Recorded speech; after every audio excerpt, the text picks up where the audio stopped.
क्या कहा? गोपियों ने तुलसी जी को कल्याणी कहा।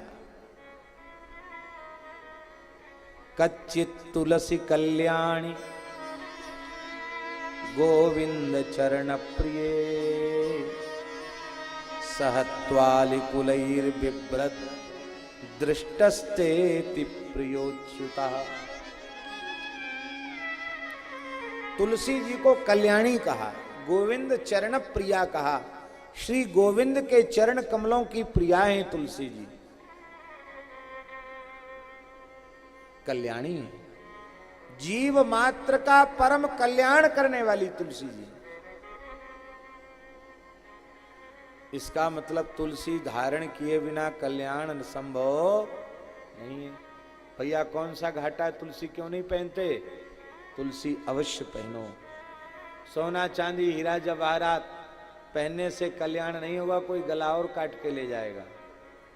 जमाना बहुत खराब है। और न भी काट के ले जाए तो भी सुनते हैं कोहिनूर हीरा सबसे प्रसिद्ध विश्व का हीरा है, उसी के हार बने हों कोहिनूर हीरा के, और मरते समय गले में हो तो कल्याण होगा? बोलो। और तुलसी का एक दाना भी कंठ में होगा तो यमलोक नहीं जाएगा, इसकी पक्की गारंटी है। तुलसी अवश्य धारण करो।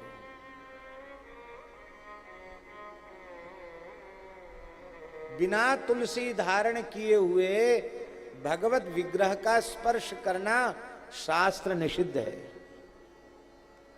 गले में तुलसी की कंठी नहीं है तो दाऊ दादा के मंदिर में प्रवेश का अधिकार नहीं है, दाऊ जी के श्रीअंग को छूने का अधिकार नहीं है। तुलसी कंठ में अवश्य होनी चाहिए। तुलसी माला नहीं, तुलसी की कंठी, क्योंकि माला की मर्यादा है। ये माला है, इस माला को हर समय धारण नहीं कर सकते।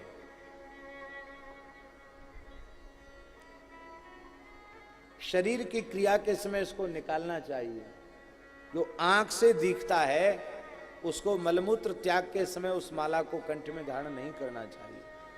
इसलिए ये कंठ लग्न तुलसी नलिनाक्ष माला, कंठ लग्न तुलसी, कंठ में लगी हुई, चिपकी हुई। ये कंठ लग्न तुलसी नलिनाक्ष माला, ये वै ललाट पटले लसदूर्ध्व पुंड्रा, ये बाहुमूल परिचिन्नित शंख चक्रा, ते वैष्णवा भुवन मां सुपवित्रयन्ति। को वैष्णव त्रिभुवन को पवित्र कर देते हैं। और बाकी मालाएं चाहे जितनी पहनो, पर तुलसी की कंठी तो निरंतर धार्य है और सतत धार्य है। बालक मलमूत्र में सनकर बहुत मलिन हो जाता है, पर उस बालक को मैया गोद में उठा लेती है, स्नान कराती है, श्रृंगार करा देती है, तो रास्ता चलते राहगीर का भी मन करता है बच्चे को गोद में ले ले। ऐसे हम लोग अविद्या माया की कीच में मल में सन के बहुत गंदे हो रहे हैं, ठाकुर जी की गोद के लायक नहीं है। पर ये तुलसी जब आकर कंठ में विराजमान हो जाती है तो धीरे धीरे जीव को इतना निर्मल बना देती हैं कि जीव ठाकुर जी की गोद के योग्य हो जाता है। ये वैष्णव धर्म की दूसरी निष्ठा है, तुलसी निष्ठा। तुलसी अवश्य धारण करें। तुलसी अमनिया धारण करना अपराध है, इसलिए शुद्ध तुलसी की कंठी को हरिद्रा लगा करके पहले ठाकुर जी को अर्पित कर दे, फिर धारण करें। क्योंकि तुलसी मूल में तो भगवान की प्रिया है, संतों का भाव है, शास्त्र की मर्यादा है। हरिद्रा केसर लगा देने से, सुगंधी लगा देने से और तुलसी अर्पित कर देने से तुलसी का ठाकुर जी से ब्याह हो गया। अब वो भगवान की पाणिग्रहीता हो गई, अब कंठ में आ जाएगी तो कल्याण में संदेह नहीं। स्नान के समय तुलसी का एक दाना जिसके शरीर पर है, धरती के संपूर्ण तीर्थों में स्नान का फल उसे प्राप्त हो जाता है। ये हमारा लिखा श्लोक नहीं है, व्यास जी की वाणी है। स्नान काले तु यस्यांगे दृश्यते तुलसी शुभा सर्वतीर्थेषु स्नातम भवति तेन न संशय। धरती के समस्त तीर्थों में उसका स्नान हो गया, उसमें कोई संदेह नहीं है। जैसे ब्राह्मण को कभी जनेऊ से अलग नहीं होना चाहिए, ऐसे ही वैष्णव मात्र को कभी तुलसी से अलग नहीं होना चाहिए।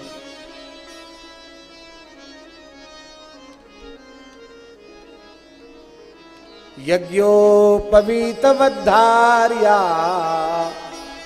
कंठे तुलसी मालिका क्षणार्धम तद विहीनोपि विष्णुद्रोही भवे नरः। आधे क्षण के लिए कोई तुलसी से विहीन हो जाए तो विष्णुद्रोही हो जाता है, भगवत द्रोही के तुल्य हो जाता है। बहुत से लोग कहते क्या करें महाराज, किसी के मरे गिरे में चले गए, अब कंठी बदलनी पड़ेगी। बहुत ध्यान से सुनो, यज्ञोपवीत बदलना पड़ेगा पर कंठी नहीं बदलनी पड़ेगी। क्यों? क्योंकि शास्त्रों में लिखा है नाशौचम विद्यते तस्याः यतस्सा ब्रह्मरूपिणी। तुलसी में कभी अशौच का स्पर्श नहीं होता, क्योंकि तुलसी साक्षात परब्रह्म का स्वरूप है। अच्छा, और कोई साधना भले ही न हो, प्रसाद पाने वाली साधना तो होती है कि नहीं? हमसे और कुछ नहीं होता, पर यह काम जरूर होता है। बाल भोग, फिर राजभोग, फिर ब्यारू।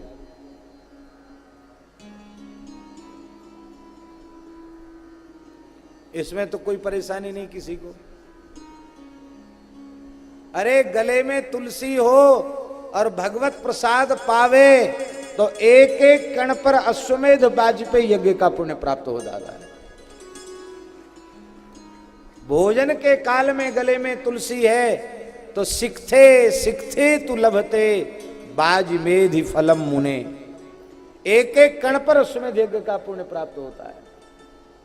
हमने तो ये तुलसी का महात्म्य पुराणों से छांट करके श्री रामानंदी उपासना दर्पण में लिख दिया है। वो इसलिए लिख दिया है कि वैष्णव उसको पढ़ें, उसका लाभ लें।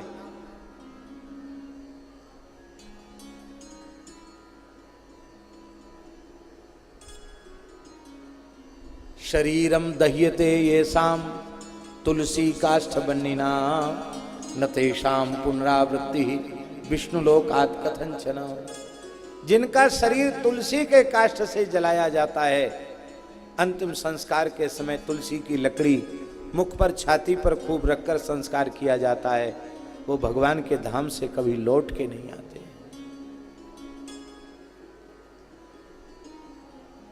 इतनी तुलसी की महिमा है। तुलसी की छाया, तुलसी वृक्ष की छाया जहां पड़ रही हो, वहां बैठकर शालिग्राम जी को पधराकर तुलसी शालिग्राम की सन्निधि में यदि पितरों का श्राद्ध तर्पण किया जाए तो नरक में पड़े हुए पितर भी मुक्त हो जाते हैं। पितरों को अक्षय तृप्ति होती है। तुलसी की सूखी लकड़ी को चंदन के साथ घिसकर जो भगवान के श्रीअंग में चंदन का लेप करते हैं, भगवान उनको अपना सर्वस्वभूत आलिंगन प्रदान करते हैं।